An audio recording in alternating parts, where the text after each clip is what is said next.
4월 19일 금요일 신명기 30장 1절로 20절 열린 미래입니다.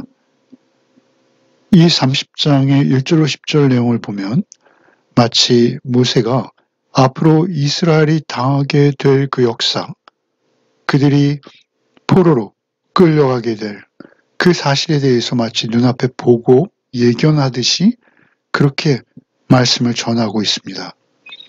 이스라엘이 불순종한다면 하나님께서는 그들을 그대로 놔두지 않으실 것입니다. 그들에게 돌이킬 수 있는 또 다른 기회를 하나님께서 만드실 것이죠. 하나님의 역사, 하나님의 구속사는 결코 좌절될 수 없습니다. 모세는 그들을 향해 순종의 길로 돌아올 때는 언제든지 하나님께서 그들에게 생명으로 축복으로 그들을 품어주신다라는 것을 강조하고 있는 것이죠. 먼저 1절로 10절을 읽겠습니다. 내가 내게 준수한 모든 복과 저주가 내게 임함으로 내가 내 하나님 여호와로부터 쫓겨간 모든 나라 가운데서 이 일이 마음에서 기억이 나거든 너와 내 자손이 내 하나님 여호와께로 돌아와 내가 오늘 내게 명령한 것을 온전히 따라 마음을 다하고 뜻을 다하여 여호와의 말씀을 청종하면 내 하나님 여호와께서 마음을 돌이키시고 너를 긍휼히 여기사 포로에서 돌아오게 하시되 내 하나님 여호와께서 흩으신 그 모든 백성 중에서 너를 모으시리니 내 쫓겨간 자들이 하늘가에 있을지라도 내 하나님 여호와께서 거기서 너를 모으실 것이며 거기서부터 너를 이끄실 것이라. 내 하나님 여호와께서 너를 내 조상들이 차지한 땅으로 돌아오게 하사 내게 다시 그것을 차지하게 하실 것이며 여호와께서 또 내게 선을 행하사 너를 내 조상들보다 더 번성하게 하실 것이며 내 하나님 여호와께서 내 마음과 내 자손의 마음에 할례를 베푸사 너로 마음을 다하며 뜻을 다하여 내 하나님 여호와를 사랑하게 하사 너로 생명을 얻게 하실 것이며 내 하나님 여호와께서 내 적군과 너를 미워하고 핍박하던 자에게 이 모든 저주를 내리게 하시리니 너는 돌아와 다시 여호와의 말씀을 청종하고 내가 오늘 내게 명령하는 그 모든 명령을 행할 것이라. 내가 내 하나님 여호와의 말씀을 청종하여 이 율법책에 기록된 그의 명령과 규례를 지키고 내 마음을 다하며 뜻을 다하여 여호와 내 하나님께 돌아오면 내 하나님 여호와께서 내 손으로 하는 모든 일과 내 몸의 소생과 내 가축의 새끼와 내 토지 소산을 많게 하시고 내게 복을 주시되 곧 여호와께서 내 조상들을 기뻐하신 것과 같이 너를 다시 기뻐하사 내게 복을 주시리라. 모세는 그들이 하나님으로부터 쫓겨갈 수 있다라고 말하고 있어요. 1절에 보시면 내가 내 하나님 여호와로부터 쫓겨간 모든 나라 가운데서 이 일이 마음에 기억이 나거든. 이 일은 무엇입니까? 모압 평지에서 또 언약을 새롭게 갱신했던 그 일이 기억나거든. 여호와로부터 쫓겨간 모든 나라, 그들이 흩어지는 것이죠. 여러 나라로. 북이스라엘은 아수르로, 또 아수르가 여러 나라로 흩어지고, 그리고 또 남유다는 바벨론으로 끌려가는 그러한 일들이 그들에게 있죠. 이 일이 마음에서 기억나거든 너와 내 자손이 내 하나님 여호와께로 돌아와 내가 오늘 내게 명령한 것을 온전히 따라 마음을 다하고 뜻을 다하여 여호와의 말씀을 청종하면 결국 그들이 회개하는 것, 진정한 회개는 세 가지 과정을 거칩니다. 2절에 보면 돌아와 여호와께로 돌아와 내가 오늘 내게 명령한 것을 온전히 따라 마음을 다하고 뜻을 다하여 여호와의 말씀을 청종하면 돌아오는 단계가 있고요. 그리고 명령한 것을 온전히 따라 마음을 다하고 뜻을 다하는 그런 반응이 있다라는 것이죠. 그리고 여호와의 말씀을 청종한다라는 것은 순종까지 하는 것입니다. 자신의 죄악을 겸손히 깨닫고 뉘우쳐서 돌이킨 상태가 먼저 전제되어야 하는 것이죠. 그리고 이제 말씀을 듣기 시작하고 말씀의 청종, 들을 뿐만 아니라 순종하는 자리까지 나가는, 그것을 회개라고 하는 것이죠. 3절에 내 하나님 여호와께서 마음을 돌이키시고 너를 긍휼히 여기사 포로에서 돌아오게 하시되, 그러니까 결국 포로로 끌려가는 것도 포로에서 돌아오는 것도 모두 하나님의 섭리이죠. 그러니까 여호와께서 마음을 돌이키신다라는 것은 하나님의 절대 섭리나 뜻, 그것을 돌이킨다는 말이 아니고요. 이건 의인화된 표현입니다. 하나님께서 그들을 징계하고 그들에게 심지어 저주까지 하셨습니다만 그 모든 것을 거두시고 긍휼을 베푸시기로 하신다라는 것이죠. 그 흩으신 그 모든 백성 중에서 너를 모으시리니, 흩어진 그곳, 선민의 자격을 잃어버린 그곳에서 모으신다는 거예요. 그 선민의 자격을 다시 회복시켜서 하나님의 소유를 삼아 주신다는 것이죠.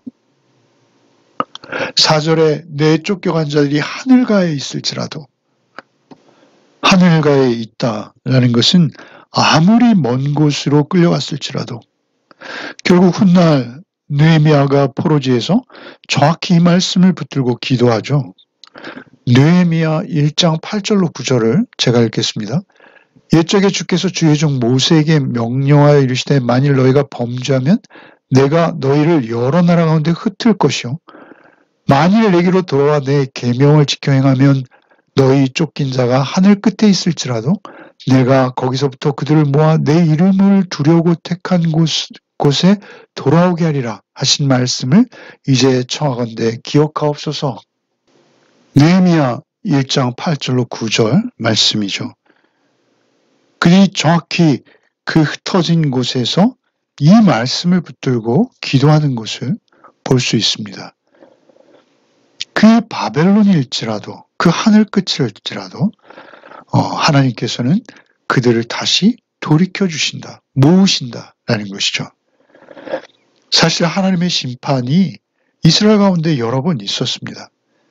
그러나 우리가 잊지 말아야 될 것은 하나님의 마지막 심판, 최후의 심판이 있기 전까지 하나님의 모든 심판은 징계일 뿐이라는 것이죠. 오히려 돌이킴의 기회가 되어진다라는 것이죠.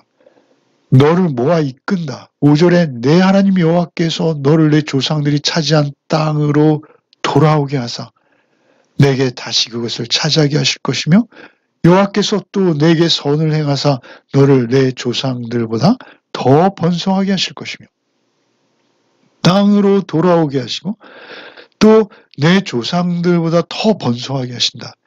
그 땅으로 돌아온다라는 것은 땅은 언제나 삶이라고 그랬죠. 그리고 번성하게 하실 것이다 라고 말씀하시죠.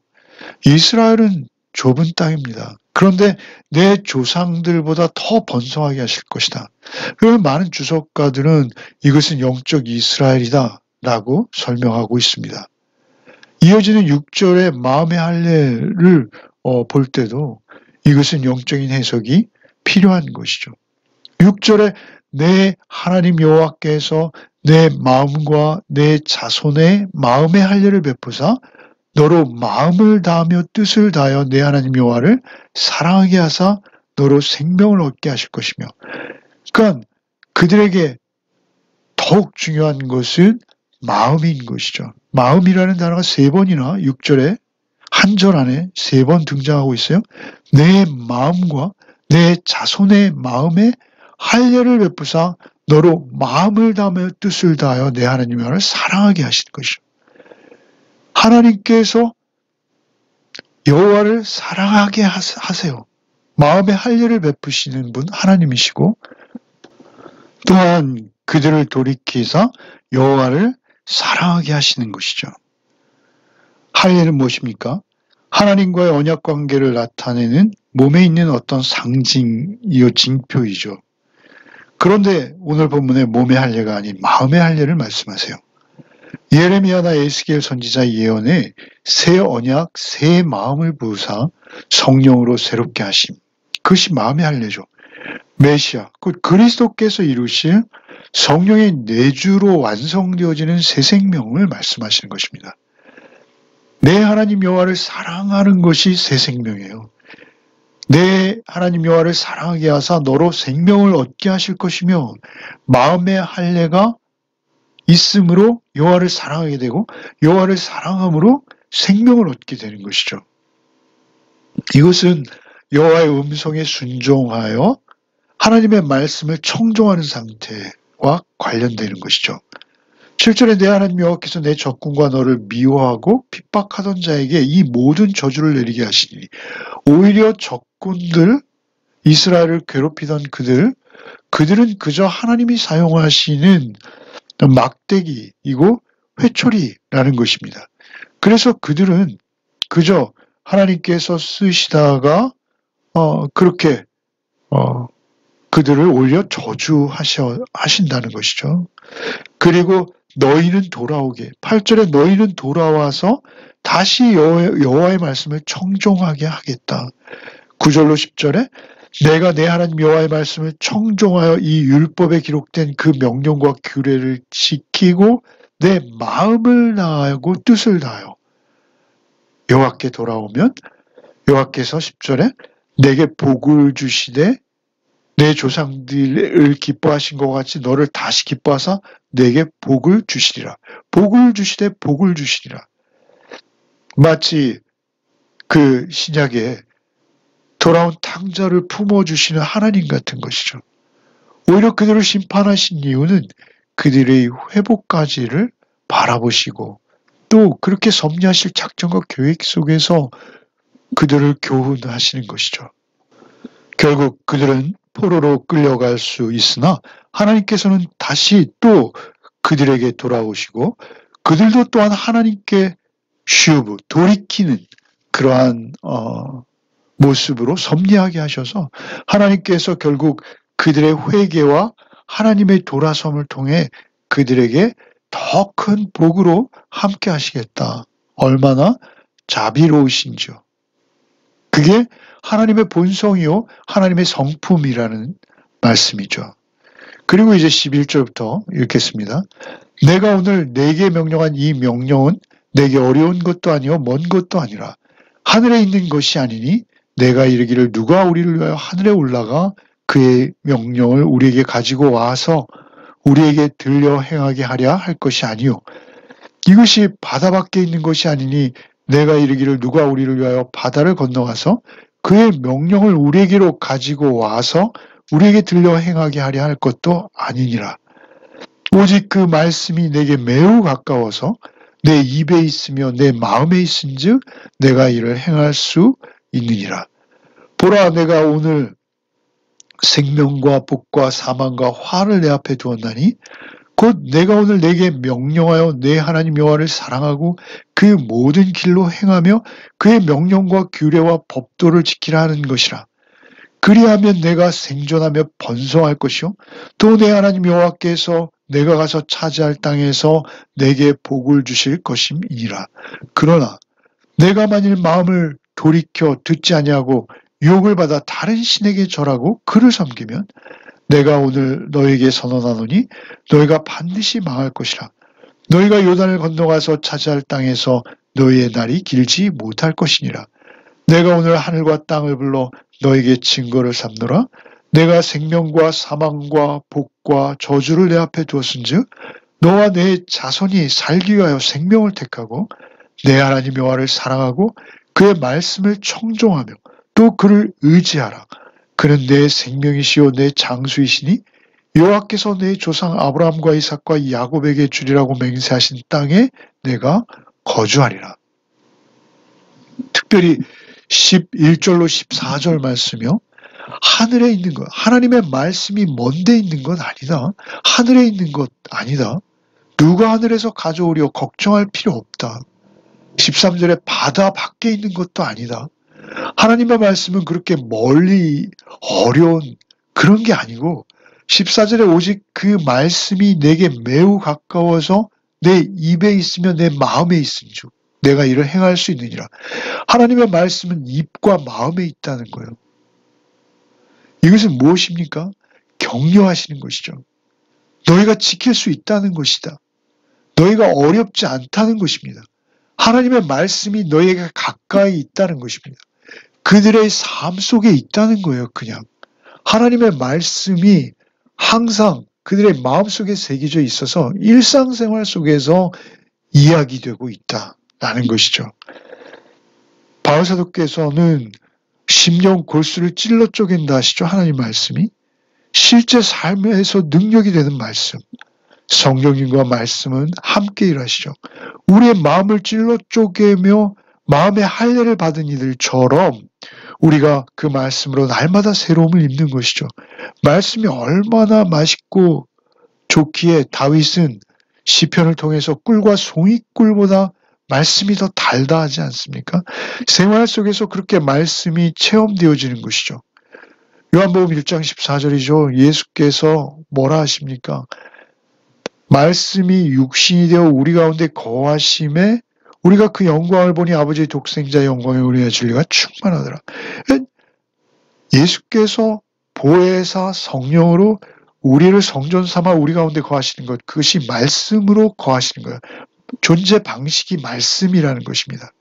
그리고 이제 15절부터 생명을 택하라 라는 것이죠. 이게 신명기 전체의 신학입니다. 사실은 이 말씀, 이 결론을 말씀하기 위해서 신명기 전체가 이어져 온 거예요. 15절에 생명과 복과 사망과 화를 내 앞에 두었다. 두 길밖에 없다는 거예요. 생명과 복을 택할래? 사망과 화를 택할래? 16절에 곧 내가 오늘 내게 명령하여 내 하나님 여호와를 사랑하고 그 모든 길로 행하며 그의 명령과 규례와 법도를 지키라. 그러니까 여호와를 사랑하고 그 모든 길로 행하며 그의 명령과 규례와 법도를 지키는 것이 생명과 복이라는 것이죠. 17절, 18절 다시 한번 경고하시죠. 그리고 15절과 16절을 똑같이 19절, 20절에 반복하심으로 결론을 내시는 거예요. 19절에 내가 오늘 하늘과 땅을 불러 너에게 증거를 삼느니 내가 생명과 사망과 복과 저주를 내 앞에 두었은즉 너와 내 자손이 살기 위하여 생명을 택하고 여호와를 사랑하고 그의 말씀을 청종하며 또 그를 의지하라. 말씀을 듣고 순종하며 말씀을 의지하라는 거예요. 그는 내 생명이시오 내 장수이시니 여호와께서 내 조상 아브라함 이삭 야곱에게 주라 맹세하신 땅에서 내가 거주하리라. 땅은 성도의 삶이라고 말씀드렸습니다. 우리가 하나님 앞에서 드리는 예배, 하나님 앞에서 단지 새로운 정보를 얻는 시간이 아닙니다. 생명과 복을 택하느냐, 사망과 화를 택하느냐가 예배인 것입니다. 결국 생명과 복을 택하는 것, 그것은 여호와를 사랑하고 그 모든 길로 행하며 그의 명령과 규례와 법도를 지키는 것입니다. 말씀을 청종하며 하나님의 말씀을 의지하는 것입니다. 지금까지 신명기를 통해서 계속 선포되어져 온 말씀이 무엇입니까? 예배의 방법, 정결한 삶의 추구, 연약하고 가난한 자와 노예로 사는 자들에 대한 공평한 사회적 대우와 정의로움, 부모를 공경하는 것, 이웃의 삶에 대한 존중과 배려, 정의로운 재판, 그리고 지도자들의 품격, 자연 질서를 보존하는 것, 전쟁 수행할 때 그 법칙들, 여성에 대한 공평한 대우, 그리고 그 외에 많은 것들이 있었죠. 이것은 하나님께서 그들을 징계하시기도 하시지만 결국 돌이키사 하나님을 사랑하게 하시고 선물로 제공되는 삶이에요.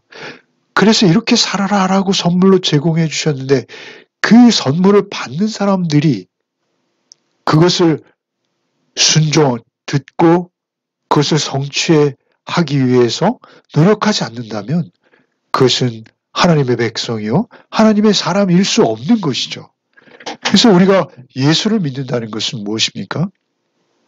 말씀이 육신되었은 예수로 날마다 나의 주인 삼아 우리가 실수하고 넘어지는 그 자리에서 더욱 거룩함으로 더욱 성결함으로 다시 일어서서 주님 앞에서 늘 돌이키며 날마다 새로운 피조물로 빚어져 성화되어져 가는 삶, 그것이 우리 기독인의 삶인 것이죠.